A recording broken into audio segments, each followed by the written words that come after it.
I am traveling in my suitcase in the green room with one of those pots of cotton candy, those awful, ugly plastic bins. No, really. You don't want me to show it to you. The packaged cotton candy. Yeah. I love that. I've got the candy tastes of a 5-year-old. I love that. I'm Dan Souza, and I am joined by my friend and colleague, Elle Simone Scott, and we are in the test kitchen. Hey. How you doing? Good. How are you? I'm doing great today. I'm so excited about today. Yeah? Yes. I have a sense for why you're so excited today. Yeah. We're going to be talking to an amazing person who is a close friend of yours. Yes. Icon of the industry. Yes. Excited to get there. But first, I want to start off with pizza. Okay. You didn't see that coming. No, I did not see that coming at all. I mean, look, I always want to talk about pizza. Okay. I love it, but I want to talk about a very specific style of pizza. Oh, okay. One that I had probably for the first time, I want to say like 6 years ago. Oh, I know where you're going with this. So I grew up in the New England area. New York style pizza, I know well. Even like Greek style, Massachusetts, which is a kind of a sub style, I know that. But it's all thin crust, kind of chewy. About 6 years ago, I tried Detroit style pizza for the first time. Yes. Now I know you are a proud Detroiter. Yes, I am. And this pizza just absolutely blew my mind. I had never had anything like it before. For me, especially growing up as a kid, like pizza was about the toppings a lot. You know, you like Yes. extra cheese. As I got older, I started to appreciate like the flavor of the dough more and some like beautiful thin crust styles. But Detroit is so interesting to me because it is, I mean, let's say an inch thick Right. of dough that is like airy and bubbly, Yes. crispy all on the bottom because it's fried in these like really dark, like black Pizza pan. Yeah. black steel pans. Black steel pans. Yep. And then this like rim of incredibly crispy cheese. It's like It's a cheese skirt. a cheese skirt. Is that what Yes, you call it? I call it the cheese skirt. And then cheese and sauce. And I don't even care what the toppings are because it's just like that bread experience is so good. Yes. So I'm curious, like, what's your connection to Detroit pizza? Did you like grow up with it? Do you just call it pizza because that is Yeah. what pizza is to you? We just call it pizza. But a lot of the pizza places in Detroit do sell like New York style, you know, like many other major cities, you can find different variations of pizza. Yeah. But the Detroit style pizza was very famous from a restaurant called Buddy's Pizza. And that's where we always got that from. And not for nothing, Detroit style pizza would come to the table for celebrations, like birthday parties, you know, like we would kind of step it up a notch. And it's more filling, right? Because we have that dough. But the Detroit style pizza, I think, kind of ties in the relationship between like the European food influence that happens in the Midwest, you know, that a lot of people don't think about. It's not a huge Italian-American community, but the way the Detroit style pizza is topped is very reminiscent of like Neapolitan pizzas, right? There's the sauce is very important, but not too much of it. And the cheese is important, but also not too much of it, right? Interesting. Yeah. It's And the type of sauce that's usually used, is it like a cooked or a raw sauce or like kind of sweetened? It kind of depends. It's not sweetened. I think Buddy's uses like a cooked with just like basil, and it's not like overcooked, right? Like maybe you get about 20 minutes of heating, if like that. blend the flavors a little bit. And some spices in there, you know. The Detroit style pizza, to me, it's the best. Yeah. I mean, look, I'm not even going to argue with you. I didn't grow up with it, but like it's so plush and sort of like mouth-filling. It's like an experience. Yes. In a way that, I mean, you can kind of go through multiple slices of like thin crust. It's very, very easy to eat like lot, like half a pizza. Yeah. Detroit is like, you got your slice and you're going to sit down and like spend some time with maybe that. Maybe two if you're hungry. But I think people are off put by the look because they think it's dense and maybe heavy, but it is actually very pillowy. Yeah. And soft. So 2 slices is really like, that is the max for the most part, you know, but it's not overwhelming to eat. And I think that once people actually experience the mouthfeel of Detroit style pizza, they're pretty sold because you get the pillowy dough from the middle, but then you get like that crunch from the cheese skirt around the edges and then the good buttery crust on the bottom. Oh, man. My mouth is watering. I know, my mouth is watering too. I mean, I woke up thinking, I was like, I'm going to talk to Elle today about Detroit. So I was hungry when I first woke up. But yeah, it is. It's like a study in contrast. And like, I think the word plush gets kind of thrown around now in the food world. You know, like different terms come in and they're like, everything's plush, like plush mashed potatoes. But this truly is. Like you could rest your head on a slice of this. It's like, if it's done right, you sure can. It is a dream. Yeah. So have you had good Detroit-style pizza sort of outside of Detroit? You feel like it travels and has taken hold elsewhere? So I've had a really good Detroit-style pizza here in Swampscott called Volo. Volo, okay. I don't know it. It's amazing. Yeah. They make the best one that I've had outside of Detroit. Wow, okay. Hands down. Right here in Mass. Yes. Well, that's awesome. Yes. I was referred to it by another Detroiter who lives here in Mass, someone I grew up with, and they're like, you got to have Detroit-style pizza from this place. Someone you can trust. Yes. And so coincidentally, I actually just moved closer to that pizza place. And now live in Salem so that I could have more access to it. Yeah. Yeah, but they make the best in Mass that I've had so far. You're going to have to take me there. I would love to. Okay. Yeah. Well, so one of the reasons I have pizza on my mind right now is we just launched this, what I'm calling a pizza party, basically. So our top pizza recipes, and we're splashing them out all over the place in terms of on our app. You can find them all. You can find them on social media. Lon and I are doing a really amazing pizza video about one of her newer styles, this kind of Neapolitan pizza. And so it's really, really fun. We're just making a huge campaign about this. And the pizzas that are in there, so we have a Detroit-style pizza, which is really, really great for those who, don't live near Detroit or a place where they can sort of get it.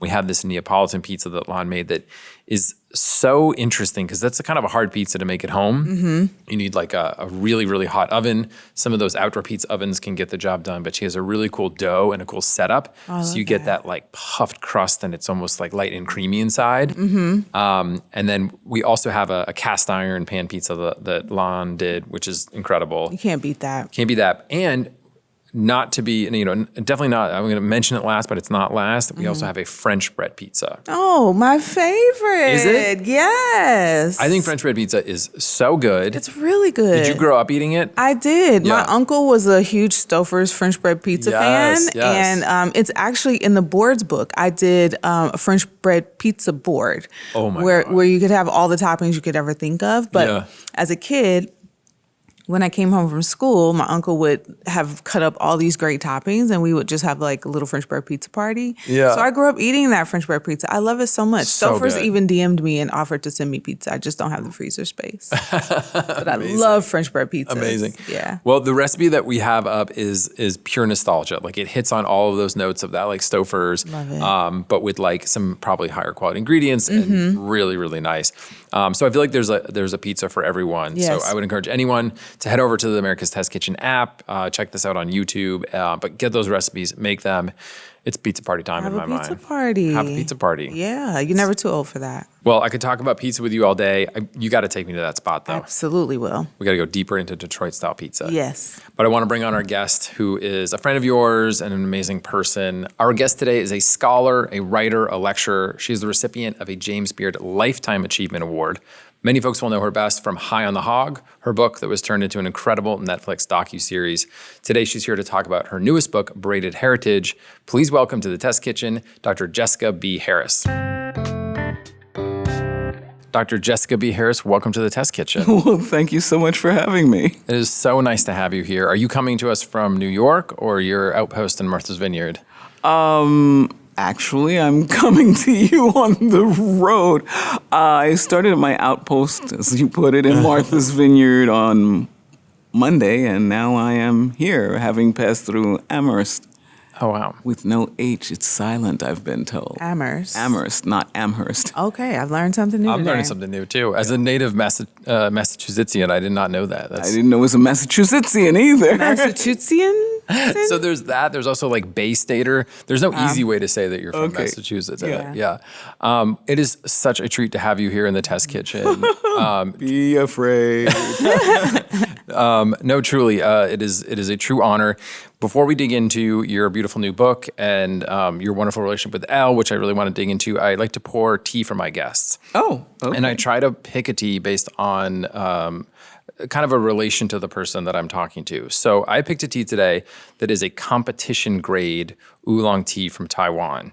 And your book, High on the Hog, which was turned into an incredible docuseries on Netflix, is all about sort of eating high on the hog. This is definitely drinking high on the hog. And so I thought it was very appropriate for you.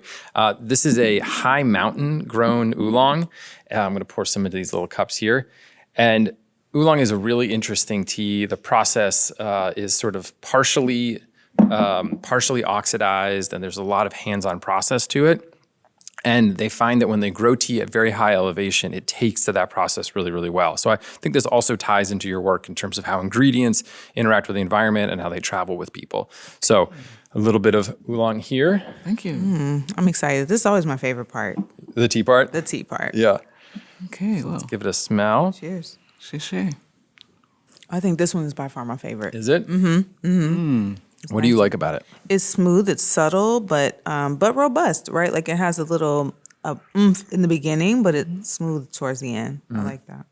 It's aromatic. It's very aromatic. And so oolongs like this are known for tons of floral aromas, less of the fruitiness that you get in some black teas. And it has a rich sort of viscosity to it almost, that it's very, very mouth-filling. So if you think about wine, it's kind of in that more Bordeaux, rich, full-bodied version. So I just think it's a really elegant tea. It's lovely. Well, Jessica, thank you so much for joining us here. I wanted to kind of jump right into this beautiful new book that you've created here called Braided Heritage. You start the book off in the intro with a reference to Schoolhouse Rock, which I have to say I was not expecting. I grew up loving Schoolhouse Rock, but you're trying to get at this idea that there's a magic in threes, in the combination of threes, and the braid that you're talking about is bringing together the three primary cultures that influenced American food. And this book is really uncovering the history and some of the present day of what American food is. And so it's Europeans, it's Native peoples, and it's African Americans. But in a reverse order, it's Native peoples, Europeans, and Africans. And Africans. Got to give the Native peoples their due for being here first. Very fair point. Very fair point. So, yeah, I mean, it's wonderful in that... First of all, I loved Schoolhouse Rock. I'm a cartoon fanatic. I had friends trained decades ago. Don't call me DuckTales is on. Yeah. So I used Schoolhouse Rock. I've even taught Schoolhouse Rock. Really? I brought it into classes and played, conjunction, junction, what's your function? All of that. Because I think it was just an extraordinary way to teach things to young people. You still remember it. And in fact and indeed, 3 is a magic number, because it has so much importance in so many of the world's cultures. Certainly in the Christian religion, the Holy Trinity. In the Yoruba religion, you have 3 is the number for Elegba, who is the owner of the crossroads. So all things, all possibilities occur at the crossroads. That number is 3. The Orisha, who owns that number, is 3. So you've just got all of this stuff that's intense with 3. And then it was like, oh my goodness, look at the 3 basically foundational cultures. I'm not saying they're the only ones. Sure. But the foundational cultures of the United States, Native peoples, Europeans, and specifically those who were the people of first contact. So you get the Spanish, who predate the British, although on the eastern seaboard we kind of tend to forget that. It's true, yeah.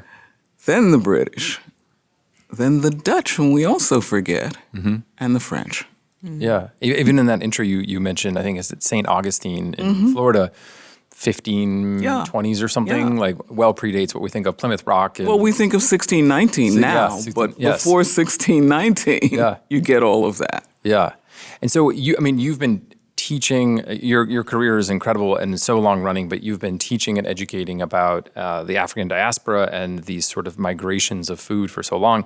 When did this braided concept, which is such a great visual to lock in your mind, when did that sort of come to you? Is that a recent thing that created with this book, or you've held on to that a while? I don't know.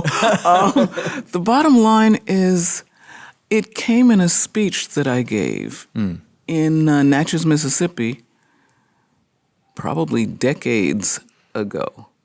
some writers have been known to ring in changes on the same topic. So I kind of rang in the changes of it for a presentation that I did for, what was it? It was the ICP at one point. And when I got off the podium, somebody said, that's an idea for a book. It's like, oh, really? Oh, wow. I love that. Yeah. And then the person who said that was actually in publishing and said, send me a proposal. And that's kind of how it got started. Oh, that's so interesting. And at this point, you had already done 13, 14 cookbooks? A few. A few. Or even just a few. books, just a few. And you were like, all right, that is another idea. Yeah. Well, so take me a little bit deeper into the book. I think obviously it's really beautiful, and I want to talk about some of the photography because I think there's a connection at the table to some of that. Just a tiny bit. Yeah. But you highlight a number of really amazing people as sort of an entry point to talk about a lot of different stories and a lot of different regions and sort of these influences. Like, can you talk a little bit more about how that came to be and maybe a couple of the stars that stand out? So I picked some of my favorite people. I also picked people with interesting stories and people that I thought would have interesting recipes. So that's kind of how it really came together. So for my Native Americans, I have Julianne Vanderhoop, who is a Wampanoag from Martha's Vineyard. So people of first contact. There's Renee Hunter, who's a Shinnecock from the eastern shore of Long Island. Again, first contact. Then I have a house in New Orleans, so I wanted to have some representation from the Gulf Coast. And so it's John Barbary. John is a Tunica Biloxi, and he is actually the member of the tribe who's kind of charged himself with reinstituting the language and dealing with the culture as it was sort of fading and diminishing. And then finally, Sean Sherman. You can't not do Sean if you're talking about Native American food because he's so important with it. And besides, I just love his playfulness as the Sioux, Sioux I know. chef. It's pretty amazing. Right, Yeah. it's clever. Yeah, he's incredible. And sort of imagining, like, had none of this happened, like what Decolonizing. What would the decolonizing cuisine be? food. What would the cuisine be? But then decolonizing it and still using the French techniques, still using a lot of that. So it's very fascinating just the way he brings it all together. Yeah. Then for the Europeans, I've got Melissa Guerra, who is an 8th generation Texan. Tall, rangy lady given to wearing cowboy boots and jeans, but just amazing. And she grew up in the border of Texas. She calls it the Wild Horse Desert and talks about all sorts of things, including how she and her husband, who is Mexican, were born in the same hospital because our southern border then was permeable and very, very fluid, so that she shares food. I think one of the things she talks about is cumin. My husband's family hates it and my family loves it, but parallel traditions. But parallel traditions that maybe evolve differently. So it's kind of crazy that. Then British, the notorious KIT, a friend of mine who is a 2N, 2T Bennett from Charleston. I remember when I first met her, I said, how long have you been in Charleston? Your people been in Charleston? She said, since dirt. And she pretty Long much time. goes on in that vein. She is an extraordinary woman, an incredible cook. Then with the Dutch, it was kind of fascinating because I looked for a Dutch descendant, and there are certainly plenty of them, but I couldn't find one. And it may have been Time's winged chariot that was making me look faster than I should have, perhaps.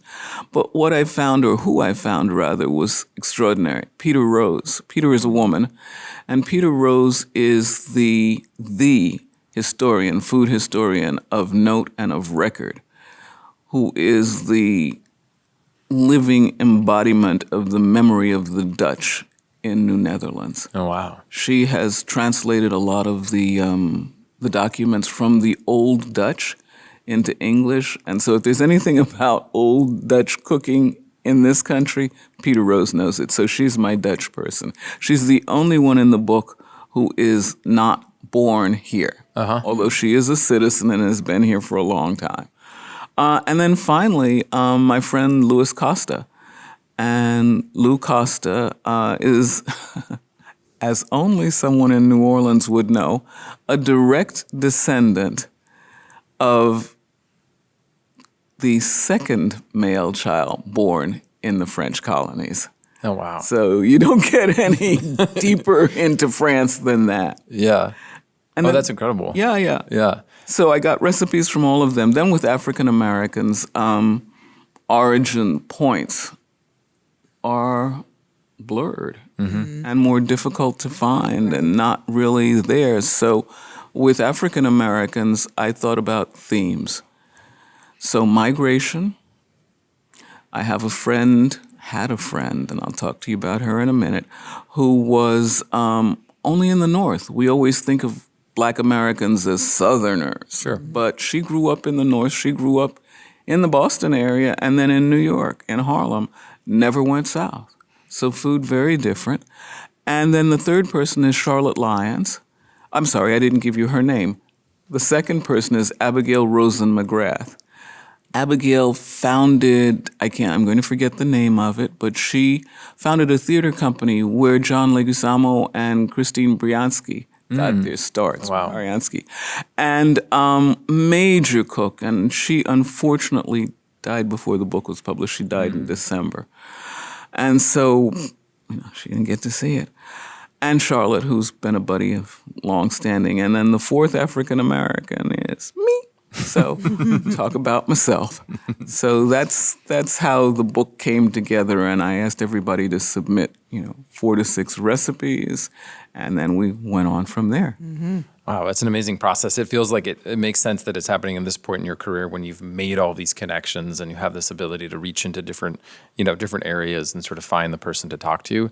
There's a recipe in the first section when you're talking about the Wampanoag and sort of Akina and Martha's Vineyard that really blew me away. I've never seen it before, and I don't know if it was a creation for the book, but it is a batter fried maple leaf. Maple leaf, Yes. yeah. And so this leads into, Elle and I were talking before. So for everyone that doesn't know, Jessica and Elle have been close for many, many years. Absolutely. And collaborated on this book. So what does it taste like? I mean, this is the kind of thing that I live next to this big arboretum. I love trees. I'm totally going to be trying this. Okay, here's the tick. Yeah. They do it in Japan. This is not something that's unusual. They tempura batter Specifically sugar maple leaves. Yes. Yes, Interesting. in Wow. Japan. I found out about the recipe from Julie Vanderhoop. We were doing a dinner together for something, and that was one of the things that she passed as an appetizer. And it was like, oh my Lord, what is this? And it was just wonderful. And then Elle renders it so beautifully, and the photo is arresting. Oh, absolutely. The photo is absolutely arresting. It's Yeah. delicate, delicious. And there was, I think, a cranberry. I don't know if they were supposed to be paired together, but like a cranberry. Yeah, there's a cranberry syrup. syrup. Yeah. Yeah. It's amazing. It's amazing. Oh man, I it's definitely so want to try good. that this year. Yeah. So in your book High on the Hog and in the Netflix docuseries that was adapted from it, there's a really great conversation you have at the table, I believe in New Orleans, around sort of French technique in some ways, covering up something that really like traveled over with enslaved peoples to this continent. And you guys get to this really interesting part of the conversation where it's less about technique, it's more about ingredients. And the ingredient is the thing that survives. And rice is a great example of coming over and Carolina rice getting this amazing foothold and growing so well in this sort of climate. And then even with like the Great Migration north, that these ingredients kind of travel along with them. So I'm curious for you in your daily cooking and how much it connects to your research and everything that you've sort of studied. What are ingredients that you use really readily and connect to in a deep way? I've said it. I've got okra on my calling cards. I've got okra on my stationery. Yeah. I refer to my house in New York City as my okra house. So okra, absolutely, because it originates on the African continent. I always appreciate the irony that botanically, okra is related to cotton. That's interesting. I did not know that. It is. either. It's related to cotton and hibiscus. Wow. So the fact that the people who brought the okra also had to pick the cotton is an irony that somehow or other does not escape me. Wow. Yeah. Okay, so okra on all of those levels. Rice, for sure. But the interesting thing is that the thing that came was, yes, the rice, but not so much the rice as the agricultural know-how. Interesting. Africa has its own native rice, Oryza glabirima. Oryza sativa is what we know as the regular Chinese rice, and it is sativa that was kind of cultivated, economically Yep. in the Carolinas. It wasn't the glabirima.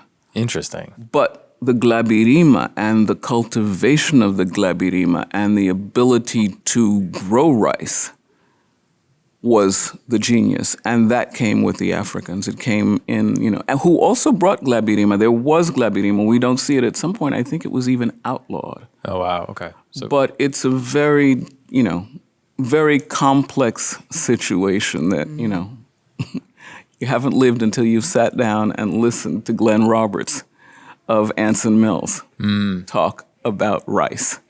And it's just like, I bow down, I bow down, I bow down. So that's all, in the immortal words of Forrest Gump, that's all I'm going to say about that, because I don't want to misspeak. sure, sure. But so the rice, the okra, field peas. Oh, okay. Field peas because they were grown on the perimeters of the fields. So all of the different kinds of things, black-eyed peas, lady peas, all of the, red hulls, we're finding more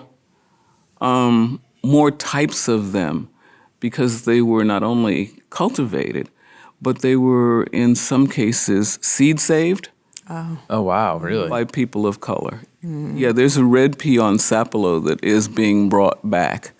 There are all kinds of things that we are still discovering that were brought. So there are all manner of stuff and things. That's really amazing. Yeah. Was food always your sort of... No. No, it wasn't. Like your Your lens head you off at the pass about that. for teaching history and... Oh, good Lord. Well, I never taught history. Let's start there. Okay. Okay, my training and background are in French and in theater. Okay, therefore I taught English. The logic of academia. Yes. Yeah, you got that. But anyhow, so that the history is really an avocation. I am not by training a historian Sure. or an anthropologist. I'm just nosy. Good quality to have. Yeah. Yeah.